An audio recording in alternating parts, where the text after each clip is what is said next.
So ಇಲ್ಲಿ ಬಹುಬೆಳೆ ಪದ್ಧತಿ ಇದೆ ನೋಡಿ, ಅಡಕೆ ಇದೆ, ಅಲ್ಲಿ ಬಾಳೆ ಇದೆ, ಸೊ ಕಾಫಿ ಇದೆ. ಸೊ ನಮ್ಮ ಹತ್ರ ಹೂವಿನ ಗಿಡನೇ ನೋಡಿ, ಇದೊಂದು ವೆರೈಟಿ ಹೂವಿನ ಗಿಡ. ಸೊ ಈ ತರ ವೆರೈಟೀಸ್ ಆಫ್ ಗಿಡಗಳ 100 ತರ ಇದೆ ನಮ್ಮ ಹತ್ರ. ಯಾವ್ದೇ ಬರುತ್ತೆ ಒಂದ್ ಮೂಲ ಇಲ್ಲ. ಸೊ ನಮ್ಗೆ ನೋಡಕ್ಕೂ ನಮ್ಗೆ ಕಣ್ಣಿಗೆ ಪ್ರಕೃತಿಯನ್ನು ಚೆನ್ನಾಗಿರ್ಬೇಕು. ಸೊ ಆತರ ನೋಡಿ ಈ ತರ ಸೋ ಗಿಡಗಳು, ಇದು ನಾವೇ ತೋಟದಲ್ಲಿ ಅಲ್ಲಿ ಬೇಗ ತಗೊಬಂದು ಗಿಡಗಳು ತಗೊಬಂದು ಸೊ ಇದನ್ನ ಡೆವಲಪ್ ಮಾಡ್ಕೊಂಡು ಎಲ್ಲ ಮಾಡ್ತಾ ಇದೀವಿ. ಸೊ ಇದನ್ನ ತೋಟಗಳು ಇನ್ಸ್ಟಾ ಮಾಡ್ಕೊತೀವಿ. ಸೊ ನಾವು ಫಂಕ್ಷನ್ ಮಾಡೋ ಟೈಮಲ್ಲಿ ಸೊ ಇದನ್ನ ಎಲ್ಲ ಬೇರೆ ಕಡೆಯಿಂದ ನಾವು ತಗೊಬಂದು ಪ್ಲಾಸ್ಟಿಕ್ ನಾವು ಯೂಸ್ ಮಾಡಬಹುದು, ಇದನ್ನ ಯೂಸ್ ಮಾಡಬಹುದು. ಇಲ್ಲ ಅಟ್ಲೀಸ್ಟ್ ಇದು ನೋಡಿ, ಇದು ಚಾಯ ಮನಸ್ಸ ಅಂತಾರೆ, ಸೊ ಇನ್ನೊಂದು ಚಾಯ್ ಕಡ್ಡಿ ಅಂತಾರೆ. ಸೊ ಇದನ್ನೇನಂದ್ರೆ ಇದು ಮೇಕೆಗೆಲ್ಲ ಒಳ್ಳೆ ಫುಡ್, ಒಳ್ಳೆ ಪ್ರೋಟೀನ್ ಇದೆ ಇದರಲ್ಲಿ. ಮೇಕೆ ಒಂದ್ ಎಕರೆಯಲ್ಲಿ ಒಂದು 10-20 ಗಿಡ ಹಾಕಬಿಟ್ರೆ ಸೊ ನಮ್ಗೆ ಲೇಡೀಸ್ ಕಟ್ ಮಾಡ್ಕೊ ಹೋಗ್ತಾರೆ. ಸೊ ಜೊತೆಗೆ ಸೀಮಲ್ ಹಾಕ್ತಿವಿ, ಅದಕ್ಕೆ ವೈವಿಧ್ಯ ಇರಲಿ ಅಂತ ಇದರ ಇದನ್ನ ಜೊತೆಗೆ ಹಾಕಿದಾಗ ಅದು ಬಲಿಷ್ಠವಾಗಿರ್ತವೆ, ಆರೋಗ್ಯವಾಗಿರ್ತವೆ. ಇಲ್ಲಿ ಕಲ್ಯಾಣದ ಗೆಣಸು ಹಾಕೋದು ನಮ್ಗೆ ಇಲ್ಲಿ ಪೈಪ್ ಕಟ್ ಮಾಡ್ತವೆ ಅಂತ ನಾವು 2020 ಡ್ರಿಪ್ ಹಾಕಿರೋದು. ಸೊ ಇಲ್ಲಿವರೆಗೂ ಯಾವ ತರ ಇಲಿ ಒಂದು ತುದಿನ ಕೂಡ ಕಟ್ ಮಾಡಿಲ್ಲ. ಸೊ ಅದನ್ನ ಫುಡ್ ಕೊಟ್ಟಿದೀವಿ. ಈಗ ನಾವು ಒಂದಲ್ಗ ಹಾಕಿರೋದಲ್ಲ, ಒಂದಲ್ಗ ಜಾಸ್ತಿ ಇದೆ. ಸೊ ಒಂದಲ್ಗ ಹಾಕಿರೋದು ನಮ್ಗೆ ಅದು ಮನುಷ್ಯನ ಆರೋಗ್ಯಕ್ಕೆ, ಸೊ ಭೂಮಿಗೆ ಆರೋಗ್ಯ ಆಗುತ್ತೆ. ಜೊತೆಗೆ ನಮ್ಗೆ ಹೆಚ್ಚಾಗಿ ನಾವು ಗೆಣಸು ಹಾಕಿರೋದು ನಾವು ಗೆಣಸು ಕೇಳಲ್ಲ. ಇದೇ ಇಲ್ಲಿ ಕೊಳತಿ ಗೊಬ್ಬರದಿಂದ ಭೂಮಿಗೆ ಒಳ್ಳೆ ಏರಳುವಂತ ಕೊಟ್ಟ ಸಿಗ್ತದೆ. ಸೊ ನೋಡಿ, ನಾವು ಸಾವಯವ ಕೃಷಿಗೆ, ನೇಚರ್ ಕೃಷಿ, ಕೆಮಿಕಲ್ ಮುಕ್ತ ಮಾಡುವಂತವ್ರಿಗೆ ಇಳುವರಿ ಬರಲ್ಲ ಅಂತಾರೆ. ಸೊ ಒಂದು ತಿಂಗಳು 4 ವರ್ಷಕ್ಕೆ ಎಷ್ಟು ಫಲವತ್ತತೆ ಆಗಿ ಎಷ್ಟು ಚೆನ್ನಾಗಿ ಕಟ್ಟಿದೆ. ನಾವು ಒಂದನ್ನ ಡಬಲ್ ಮಾಡ್ಬೇಕು, 3 ವರ್ಷ ಮಾಡ್ಬೇಕು ಅಂದ್ರೆ ಸೊ ನೋಡಿ ಈ ತರ ಇಲಾಖೆ ಸಿಗುತ್ತೆ, ಸೊ ಪ್ರೈವೇಟ್ ಸಿಗುತ್ತೆ. ಈ ಟ್ರೈ ಕೊಡೋದನ್ನ ಸೊ ಹೋಗಿದ ತಕ್ಷಣ ಗೊಬ್ಬರನ ಹಾಕ್ಬೇಡಿ. ಸೊ ಒಂದ್ ತಿಂಗಳು ಅಟ್ಲೀಸ್ಟ್ ಇಟ್ಟು ಅದಕ್ಕೆ ಈ ತರ ಎನ್ಕರೇಜ್ ಮಾಡಿ ಹಾಕೋದ್ರಿಂದ ಸೊ ನಿಮ್ ಗಿಡ ಭೂಮಿನೂ ಚೆನ್ನಾಗಿರ್ತದೆ, ಗೊಬ್ಬರನೂ ಡೆವಲಪ್ ಆಗಿರ್ತದೆ. ಸೊ ಎಲ್ಲದಕ್ಕೂ ನಮ್ಗೆ ಅನುಕೂಲ ಆಗಿರುತ್ತೆ. ಇದು ಇರೋದ್ರಿಂದ ಜೇನು ಬರುತ್ತೆ. ನಮ್ಗೆ ಜೇನು ಸದ್ಯತೆ ನಾವು ಉಳಿಸಿದ್ರೆ ಅಷ್ಟು ಸಾಧ್ಯ, ನಾವು ಮನಸ್ಸು ಉಳಿಸೋಕೆ ಸಾಧ್ಯವಾಗುತ್ತೆ. ಜೊತೆಗೆ ಅಕ್ಕಿ ಪಕ್ಷಿನೂ ಬರ್ತವೆ. ಕೆಲವು ಅಕ್ಕಿ ಪಕ್ಷಿಗಳು ಬೆಳಗ್ಗೆ ಎದ್ದು ನೀರು ಬರುತ್ತೆ, ಎದ್ದು ನೀರ್ನ ಇಲ್ಲಿ ಕೂತಿರ್ತದೆ ನೀರು, ಇದನ್ನು ಬಂದ ಕುಡಿತವೆ. ಸೊ ಅಕ್ಕಿ ಪಕ್ಷಿ ಅದಕ್ಕೂ ಸಪೋರ್ಟ್ ಆಗಿರ್ತದೆ. ಜೊತೆಗೆ ಜೇನ ಇಲ್ಲಿ ಆಕರ್ಷಣೆಯಾಗಿ ಸೊ ಉಳಿತದೆ. ಹೆಂಗಂದ್ರೆ ಒಬ್ಬ ರೈತರು ಉದ್ಯೋಗಮಿ ತರ ಯೋಚನೆ ಮಾಡ್ಬೇಕು. ಸೊ ವಾರಕ್ಕೆ ಬರುವಂತ ಆದಾಯಗಳು ಕೆಲವೊಂದು ತಿಂಗಳು ಬರುವಂತದ್ದು, ವರ್ಷಕ್ಕೆ ಬರೋದು, 5 ವರ್ಷಕ್ಕೆ ಬರೋದು, 10 ವರ್ಷಕ್ಕೆ ಬರೋದು. ಸೊ ನೀವಂದ್ರೆ ಎಲ್ಲ ಒಂದೇ 1000 ಗಿಡಗಳು ಹಾಕ್ಬೇಕು ಅಂತೇನಿಲ್ಲ. ಸೊ 5 ವರ್ಷ 10 ವರ್ಷ ಬರುವಂತ ಗಿಡಗಳನ್ನ ಸೊ ಎಲ್ಲರಿಗೂ ನಮಸ್ಕಾರ. ನನ್ನ ಹೆಸರು ಕೆಂಪರಾಜು ಅಂತ. ನನ್ನ ತಂದೆ ಶ್ರೀಕಂಠಗೌಡ, ಗ್ರಾಮ, ವಿರೂಪಾಕ್ಷಿಪುರ ಹೋಬಳಿ, ಚನ್ನಪಟ್ಟಣ ತಾಲೂಕು, ಬೆಂಗಳೂರು ದಕ್ಷಿಣ ಜಿಲ್ಲೆ. ಸೊ ನಾವು 2021ರಿಂದ ಇಲ್ಲಿವರೆಗೂ ಸಾವಯವ ನೈಸರ್ಗಿಕ ಕೃಷಿನ ಪದ್ಧತಿನ ಅಳವಡಿಸ್ತಾ ಬರ್ತಾ ಇದೀವಿ. ಸೊ ಇಲ್ಲಿ ಬಹುಬೆಳೆ ಪದ್ಧತಿ ಇದೆ ನೋಡಿ, ಅಡಕೆ ಇದೆ, ಅಲ್ಲಿ ಬಾಳೆ ಇದೆ, ಸೊ ಕಾಫಿ ಇದೆ. ಸೊ ನಮ್ಮ ಹತ್ರ ಹೂವಿನ ಗಿಡನೇ ನೋಡಿ, ಇದೊಂದು ವೆರೈಟಿ ಹೂವಿನ ಗಿಡ. ಸೊ ಈ ತರ ವೆರೈಟೀಸ್ ಆಫ್ ಗಿಡಗಳ 100 ತರ ಇದೆ ನನ್ನ ಹತ್ರ. ಸೊ ದಾಸವಾಳ 15 ವೆರೈಟಿ ಇದೆ. ಸೊ ಎಲ್ಲಾ ತರ ಹೂವು, ಅದು ಒಂದೇ ಅಂತಲ್ಲ, ಕಳೆಯಲ್ಲಿ ಹೂವು ಕೂಡ ನಾವು ಬೆಳೆಸಿದೀವಿ. ಸೊ ಇದ್ದಾಗ ನಮ್ಗೆ ಪರಿಸರ ಆಗ್ಲಿ, ಸಾವಯವ ಕೃಷಿಗಾಗ್ಲಿ, ಒಂದು ಸಾವಯವ ಕೃಷಿಗೆ ನೋಡಿ ಅಕ್ಕಿ ಪಕ್ಷಿಗಳಾಗ್ಲಿ ಎಲ್ಲಾನು ಇದ್ದಾಗ್ಲೂ ಒಂದು ಕೃಷಿಗೆ ಒಂದು ಖುಷಿ ಪಡಿಸುವಂತ ವಿಚಾರ ಆಗುದು. ಸೊ ಒಂದೇ ಮಾಡ್ತೀನಿ, ಸಾವಯವ ಕೃಷಿ ಮಾಡ್ತೀನಿ, ಒಂದೇ ಮಾಡ್ತೀನಿ ಅಂತ ಆಗಲ್ಲ. ಜೊತೆಗೆ ನಾವು ನೇಚರ್ಗೂ ಸಪೋರ್ಟ್ ಆಗಿರ್ಬೇಕು, ನೇಚರ್ ಕೂಡ ನಮ್ಗೆ ಸಪೋರ್ಟ್ ಆಗಿರ್ತದೆ. ಸೊ ನೋಡಿ, ನಾವು ಈಗ ತೋಟಕ್ಕೆ ಔಷಧಿ ಗೊಬ್ಬರ ಹಾಕ್ತಿವಿ ವರ್ಷದಲ್ಲಿ. ಕಡಿಮೆ ಅಂದ್ರೆ 1-2 ಸರಿ ಹಾಕ್ಬೋದು. ಸೊ ಸಾವಯವ ಕೃಷಿಗೆ ಬರುವಂತ ರೈತರುಗಳು ಸಾಮಾನ್ಯವಾಗಿ ಒಂದೇ ಸರಿ ಹಾಕೋದು. ಯಾವಾಗ ಜೂನ್ ಟೈಮಲ್ಲಿ ಬೇಸಿಗೆ ಹೊಡ್ಸೋದ್ರೆ ಜೂನ್ ಹಾಕ್ತಾರೆ, ಮಿಕ್ಕಿದಲ್ಲಿ ಕೆಮಿಕಲ್ ಹಾಕ್ತಾರೆ. ಸೊ ನಾವೇನಂದ್ರೆ ನೇಚರ್ ನಾವು ನೋಡಿ ಒಂದು 10% ಬಿಟ್ಬಿಟ್ಟಿದೀವಿ ಅಕ್ಕಿ ಪಕ್ಷಿಗೆ, ನೇಚರ್ಗೆ ಅಂತ. ಪ್ರತಿ ದಿನಾನು ಭೂಮಿಗೆ ಗೊಬ್ಬರ ಬೀಳ್ತದೆ, ಇಕ್ಕೆ ಬೀಳ್ತದೆ. ಇಕ್ಕೆಲಿರು ನಮ್ ತಿಪ್ಪೆ ಗೊಬ್ಬರಕ್ಕಿಂತ ಹೆಚ್ಚಿದೆ ಅಂತ ಎಲ್ಲರಿಗೂ ಗೊತ್ತಿದೆ. ಸೊ ಅವಾಗ ಏನಾಯ್ತದೆ ಹೇಳಿ, ಭೂಮಿ ಫಲವತ್ತತೆ ಆಗಿ ಆಟೋಮೆಟಿಕ್ ಯಾವ್ದೇ ತರ ಕುಂಠಿತ ಆಗಲ್ಲ. ನಮ್ಗೆ ಇಳುವರಿ ಕುಂಠಿತ ಆಗದಂತೆ ತುಂಬಾ ಚೆನ್ನಾಗಿ ಬರ್ತದೆ. ನೋಡಿ ಮೆಣಸು ನಾವು ಹಾಕಕ್ಕೆ ನೋಡಿ, ಮೆಣಸುಗಳೆಲ್ಲ ನಾವು ಬೆಳಗ್ಗೆ ತಗೊಂಡ್ಬಂದು ನರ್ಸರಿ ಮಾಡ್ಕೊಂಡಿದ್ದೀವಿ, ತಂದಿಟ್ಟಿದ್ದೀವಿ. ಸೊ ಜೊತೆಗೆ ನಮ್ಗೆ ಯಾವ್ದೇ ಬರುದೇ ಒಂದ್ ಮೂಲ ಏನಿಲ್ಲ. ಸೊ ನಮ್ಗೆ ನೋಡಕ್ಕೂ ನಮ್ಗೆ ಕಣ್ಣಿಗೆ ಪ್ರಕೃತಿಯನ್ನು ಚೆನ್ನಾಗಿರ್ಬೇಕು. ಸೊ ಆತರ ನೋಡಿ ಈ ತರ ಸೋ ಗಿಡಗಳು, ಇದು ನಾವೇ ತೋಟದಲ್ಲಿ ಅಲ್ಲಿ ಬೇಗ ತಗೊಬಂದು ಗಿಡಗಳು ತಗೊಬಂದು ಸೊ ಇದನ್ನ ಡೆವಲಪ್ ಮಾಡ್ಕೊಂಡು ಎಲ್ಲ ಮಾಡ್ತಾ ಇದೀವಿ. ಸೊ ಇದನ್ನ ತೋಟಗಳು ಇನ್ಸ್ಟಾ ಮಾಡ್ಕೊತೀವಿ. ಸೊ ನಾವು ಫಂಕ್ಷನ್ ಮಾಡೋ ಟೈಮಲ್ಲಿ ಸೊ ಇದನ್ನ ಎಲ್ಲ ಬೇರೆ ಕಡೆಯಿಂದ ನಾವು ತಗೊಬಂದು ಪ್ಲಾಸ್ಟಿಕ್ ನಾವು ಯೂಸ್ ಮಾಡೋ ಬಂದು ಇದನ್ನ ಇಟ್ಟು ಯೂಸ್ ಮಾಡ್ಬೋದು. ಇಲ್ಲ ಅಟ್ಲೀಸ್ಟ್ ನಿಯರ್ ಯಾರಾದ್ರು ರೈತರುಗಳು ಮನೆಗಳಲ್ಲಿ ಚಿಕ್ಕದಾಗ ಒಂದು ಫಂಕ್ಷನ್ ಮಾಡಿದಾಗ ಪ್ಲಾಸ್ಟಿಕ್ ಎಲ್ಲ ಮಾಡ್ತಾರೆ. ಇವಾಗ ಏನಾಗಿದೆ ಅಂದ್ರೆ ಪ್ಲಾಸ್ಟಿಕ್ ಆಗ್ಬಿಟ್ಟಿದೆ ರೆಡಿಮೇಡ್. ಸೊ ಅದನ್ನ ಬದಲು ಇದನ್ನ ತಗೊಂಡು ಉಪಯೋಗಿಸ್ಕೋಬಹುದು. ಸೊ ನೀಡ ತಗೊಂಡು ತಂದು ಕೊಡ್ತೀವಿ, ಸೊ ಅದನ್ನ ಕೊಡ್ತೀವಿ, ಸೊ ಉಪಯೋಗಿಸ್ಕೊಳ್ಳಿ. ನಾವು ನಮ್ಮ ಕಾರ್ಯಕ್ರಮ ಮಾಡಿದಾಗ ಉಪಯೋಗ ಆಗ್ಲಿ ಅಂತ ನಮ್ಮ ಇರೋದನ್ನ ಡೆವಲಪ್ ಮಾಡಕ್ಕೆ ಈ ತರ ಎಲ್ಲ ಮಾಡಿದೀವಿ. ನೋಡಿ ಸರ್, ಇದು ಹೆಬ್ಬೇವು ಅಂತಾರೆ, ಕೆಲವು ಕಡೆ ತುರ್ಬೇವು ಅಂತಾರೆ. ಸೊ ನೋಡಿ ಇದೆಲ್ಲ ನಾವು ಈಗ ತೋಟದ ಮಧ್ಯದಲ್ಲಿ ಈ ಮರ ಹಾಕಂದಾಗ ಬೇರೆ ಈ ತರ ಒಂದ್ ಎಕರೆಯಲ್ಲಿ ಒಂದು 10-20 ಗಿಡ ಹಾಕಬಿಟ್ರೆ ಸೊ ನಮ್ಗೆ ಲೇಡೀಸ್ ಕಟ್ ಮಾಡ್ಕೊ ಹೋಗ್ತಾರೆ. ಸೊ ಜೊತೆಗೆ ನಾವು ಸೀಮೆಲ್ ಹಾಕ್ತಿವಿ, ಅದಕ್ಕೆ ವೈವಿಧ್ಯ ಇರ್ಲಿ ಅಂತ ಈ ತರ ಇದನ್ನ ಜೊತೆಗೆ ಹಾಕ್ದಾಗ ಅದು ಬಲಿಷ್ಠವಾಗಿರ್ತವೆ, ಆರೋಗ್ಯವಾಗಿರ್ತವೆ. ಈ ತರ ಎಲ್ಲ ಬಳಸ್ಕೋಬಹುದು. ಸೊ ಅಕ್ಷಯನು ಕೂಡ ನೀವೆಲ್ಲಾನು 3 ಆ ಕಡೆ ನಿಲ್ಸ್ಕೊಬಿಟ್ರೆ ತುಂಬಾ ಚೆನ್ನಾಗಿ ಬರುತ್ತೆ. ಸೊ ನೋಡಿ, ನಾವೆಲ್ಲ ಒಂದು ರೈತ ತೋಟಕ್ಕೆ ಹೋಗಿದಾಗ ಇದನ್ನ ಮಲ್ಚಿಂಗ್ ಆಗಿ ಉಪಯೋಗಿಸ್ಕೊಂಡಿದ್ರು. ಸೊ ಅದನ್ನ ಅವ್ರು ಮಾರಾಟ ಕೂಡ ಮಾಡ್ತಾ ಇದ್ರು. ಏನಂತ ಕೇಳಿದಾಗ ಇದು ಒಂದಲ್ಗ ಅಂತ ಹೇಳಿ ನಾವು ತಗೊಬಂದು ಒಂದೇ ಒಂದು ಈ ತರ ನೋಡಿ 1-2 ಗಿಡ ಕೊಟ್ಟಿದ್ವಿ ಈ ತರ. ಸೊ ತಂದು ಹಾಕಿದ್ವಿ. ಸೊ 2 ವರ್ಷಕ್ಕೆ ನೋಡಿ ಇಷ್ಟು ಡೆವಲಪ್ ಆಗಿ ನಾವು ಸುಮಾರು ಒಂದು 50-100 ಜನಕ್ಕೆ ರೈತರಿಗೂ ಕೊಟ್ಟಿದೀವಿ, ತಗೊಂಡು ಹೋಗಿದ್ದಾರೆ. ಸೊ ಇದನ್ನ ಉಪಯೋಗ ಏನಪ್ಪಾ ಅಂದ್ರೆ ನಾವು ಇದನ್ನ ಸೇಲ್ ಮಾಡ್ಬೋದು. ಸೊ ನಾವು ತಿನ್ಬೋದು, ಬೇರೆ ಟೈಮ್ ಬಂದಾಗ ಮಕ್ಳುಗಳಿಗೆ ಜ್ಞಾಪಕ ಶಕ್ತಿ ತಿನ್ಬೋದು. ಜೊತೆಗೆ ಇದು ನೋಡಿ ತೇವಾಂಶ ಹೆಂಗಾಗಿರ್ತದೆ ಅಂದ್ರೆ, ಯಾವಾಗೂ ನೀವು ಈ ಮಳೆ ಹೋಯ್ತಲ್ಲ, ಮಳೆ ಹೋದಾಗ ಏನ್ ತೇವಾಂಶ ಇರುತ್ತೆ ಆ ತರ ತೇವಾಂಶ ಇರ್ತದೆ ಇಲ್ಲಿ. ಯಾಕಂದ್ರೆ ಭೂಮಿಗೆ ಡೈರೆಕ್ಟ್ ಬಿಸಿಲು ಬೀಳಲ್ಲ. ಜೊತೆಗೆ ಏನಾಗುತ್ತೆ ಅಂದ್ರೆ ಇದು ನಮ್ಗೆ ಈ ಭೂಮಿನೇ ಕಾಣಿಸಲ್ಲ. ಇದು ನೋಡಿ ಇಷ್ಟು ಇದಾಗಿದೆ. ಮತ್ತೆ ಇದು ಏನೋ ಕೊಳತೆ ಏನಾಗುತ್ತೆ ಎಲ್ಲ ಗೊಬ್ಬರನೂ ಆಗ್ತಾ ಇರ್ತದೆ. ಮತ್ತೆ ಇದು ಜೀವಾಣುಗಳಿಗೆ ಸಾವು ಆಗಲ್ಲ ಜಾಸ್ತಿ, ಎಲ್ಲ ರಕ್ಷಣೆ ಆಗಿರ್ತದೆ. ಎಷ್ಟು ಮಲ್ಚಿಂಗ್ ಯಾವ ತರ ಬೇರೆ ಕಳೆ ಇಲ್ಲ.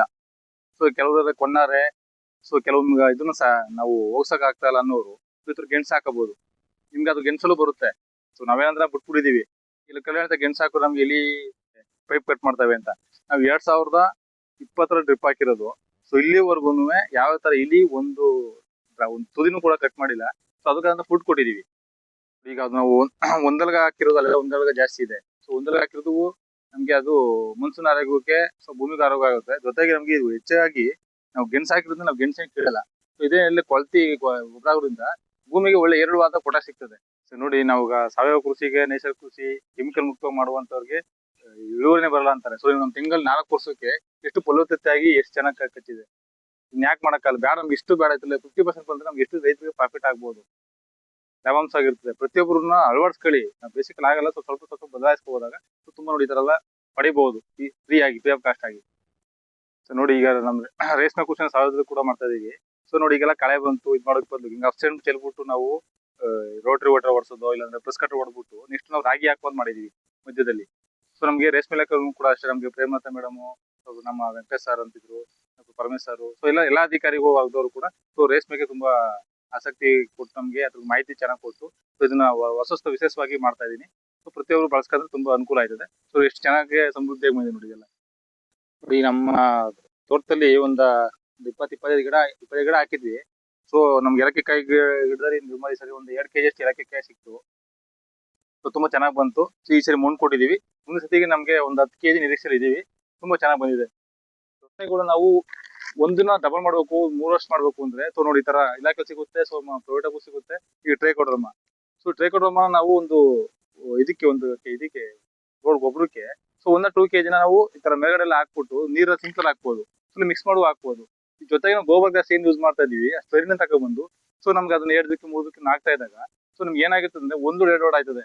ಜೊತೆಗೆ ಜೀವಾಮೃತನಾಗ್ಲಿ, ಅದಕ್ಕೆ ಇದಕ್ಕೊಂದು ಡ್ರಮ್ ಜೀವಾಮೃತ, ಕೃಪಾಮೃತ ಎಲ್ಲಾನು ಆದಾಗ ಎನ್ರೇಚ್ ಆಗಿರ್ತದೆ. ಸೊ ಅವಾಗ ಏನಾಗಿರ್ತದೆ, ನಿಮ್ಗೆ ತುಂಬಾ ಫಲವತ್ತತೆ ಆಗಿರ್ತದೆ. ಸೊ ನೀವು ಒಂದು ಗಿಡಕ್ಕೆ ನೀವೇನ್ ಕರೀತೀರಿ ಈ ಗೊಬ್ಬರನ, ಸೊ ಒಂದು ಬೋಸಿ ಕೊಡ್ಬೇಕು, ದೊಡ್ಡ ಬೋಸಿ ಅಂತ ಅನ್ಕೊಂಡಿರ್ತೀವಿ.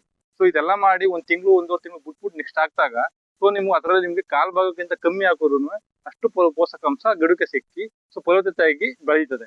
ಇದನ್ನೆಲ್ಲಾನು ಈ ರೀತಿ ಮಾಡ್ಕೊಳ್ಳೋದ್ರಿಂದ ಎಲ್ಲರಿಗೂ ಬೆಸ್ಟ್. ಸೊ ಹೋಗಿದ ತಕ್ಷಣ ಗೊಬ್ಬರನ ಹಾಕ್ಬೇಡಿ. ಸೊ 1 ತಿಂಗಳು ಅಟ್ಲೀಸ್ಟ್ ಇಟ್ಟು ಅದಕ್ಕೆ ಈ ತರ ಎನ್ರಿಚ್ ಮಾಡಿ ಹಾಕೋದ್ರಿಂದ ಸೊ ನಿಮ್ಗೆ ಭೂಮಿನೂ ಚೆನ್ನಾಗಿರ್ತದೆ, ಗೊಬ್ಬರನೂ ಡೆವಲಪ್ ಆಗಿರ್ತದೆ. ಸೊ ಎಲ್ಲದಕ್ಕೂ ನಮ್ಗೆ ಅನುಕೂಲ ಆಗಿರುತ್ತೆ. ಇದು ಒಂದು ಡ್ರಿಪ್ ಇರಿಗೇಷನ್ ಮಾಡಿರೋರು ಸೊ ಇದನ್ನ ಸಿಂಕರ್ ಹಾಕಿ ಡ್ರಮ್ ಇಟ್ಕೊಂಡು ತುಂಬಿಸ್ಕೊಂಡು ಹೋದಾಗ ಬಂದಾಗ ಒಂದು 4 ಜಗ್ನ ಸೊ ಹಿಂಗೆ ತೇವಾಂಶ ಕಾಪಾಡಿ ನೆರಳಲ್ಲಿ ಹಾಕಿದ್ರೆ ತುಂಬಾ ಇನ್ನೂ ಒಳ್ಳೇದು. ನೋಡಿ, ನಾವು ಹೂ ಗಿಡಗಳು ಏನಕ್ಕೆ ಹಾಕಿದೀವಿ ಅಂದ್ರೆ, ಸೊ ನಮ್ಮ ಮನೆಗೆ ಹೆಣ್ಮಕ್ಳುಗಳಿಗಾಗಿ, ನಮ್ಮ ಮನೆ ದೇವ್ರ ಪೂಜೆ ಮಾಡೋಕ್ಕಾಗ್ಲಿ, ಸೊ ಅದನ್ನು ಉಪಯೋಗಿಸ್ಕೊತಾರೆ. ಜೊತೆಗೆ ಇದು ಇರೋದ್ರಿಂದ ಜೇನು ಬರುತ್ತೆ. ನಮ್ಗೆ ಜೇನು ಸಾಧ್ಯತೆ ನಾವು ಉಳಿಸಿದ್ರೆ ಅಷ್ಟೇ ಸಾಧ್ಯ, ನಾವು ಮನಸ್ಸು ಉಳ್ಕೋಕೆ ಸಾಧ್ಯವಾಗುತ್ತೆ. ಜೊತೆಗೆ ಅಕ್ಕಿ ಪಕ್ಷಿನೂ ಬರ್ತವೆ. ಕೆಲವು ಅಕ್ಕಿ ಪಕ್ಷಿಗಳು ಬೆಳಗ್ಗೆ ಇಬ್ಬ ನೀರು ಬರುತ್ತೆ, ಇಬ್ಬ ನೀರ್ನ ಇಲ್ಲಿ ಕೂತಿರ್ತದೆ ನೀರು, ಇದನ್ನು ಬಂದ ಕುಡಿತವೆ. ಸೊ ಅಕ್ಕಿ ಪಕ್ಷಿ ಅದಕ್ಕೂ ಸಪೋರ್ಟ್ ಆಗಿರ್ತದೆ. ಜೊತೆಗೆ ಜೇನು ಇಲ್ಲಿ ಆಕರ್ಷಣೆಯಾಗಿ ಸೊ ಉಳಿತದೆ. ಅದಕ್ಕೋಸ್ಕರ ನಾವು ಇದೇ ಅಲ್ಲ, ಈ ತರ ಒಂದು 100 ವೆರೈಟೀಸ್ ಹೂಗಳು ಹಾಕಿದೀವಿ. ಇದನ್ನ ಮಾರಾಟ ಕೂಡ ಮಾಡ್ತೀವಿ. ಇದು ನಂದಿ ಬಟ್ಲು ಅಂತ, ಇದು ಮೊಗ್ಗು ನೋಡಿ, ಈ ತರ ಮೊಗ್ಗುನ ಇದು ಹೂ ಹಾರ ಆಗಿ ಬಳಸ್ತೀವಿ. ಇದು ನೋಡಿ, ಇದು ಛಾಯಾಮಾನಸ ಅಂತಾರೆ. ಸೊ ಇನ್ನೊಂದು ಚಾಯಕಡಿ ಅಂತಾರೆ. ಸೊ ಇದನ್ನೇನಂದ್ರೆ, ಇದು ಮೇಕೆಗೆಲ್ಲ ಒಳ್ಳೆ ಫುಡ್, ಒಳ್ಳೆ ಪ್ರೋಟೀನ್ ಇದೆ ಇದರಲ್ಲಿ. ಮೇಕೆ ಹಸುಗೆ ಇದೆಲ್ಲ ಒಳ್ಳೆ ಫುಡ್. ನಾವು ಏನು ಬೇಮೆ ಹುಲ್ಲು, ಬೇರೆ ಹುಲ್ಲು ಏನ್ ಕೊಡ್ತೀವಿ, ಜೊತೆಗೆ ಒಂದು 10% ನ ಕೊಡ್ತಾ ಹೋದ್ರೆ ಹಸುನು ತುಂಬಾ ಚೆನ್ನಾಗಿರ್ತದೆ, ಒಳ್ಳೆ ಪೌಷ್ಟಿಕಾಂಶ ಇರ್ತದೆ, ಹಾಲು ಬರುತ್ತೆ. ಜೊತೆಗೆ ಇದನ್ನ ನಾವು ಮುನ್ಸು ತಿನ್ಬೋದು ಅಂತ ಹೇಳ್ತಾರೆ. ಇದು ಪಲ್ಯ ಮಾಡಿ, ಇದು ಆಯುರ್ವೇದಿಕ್ ಆಗಿ ತುಂಬಾ ಹೆಲ್ತ್ ತುಂಬಾ ಒಳ್ಳೇದು ಅಂತಾರೆ.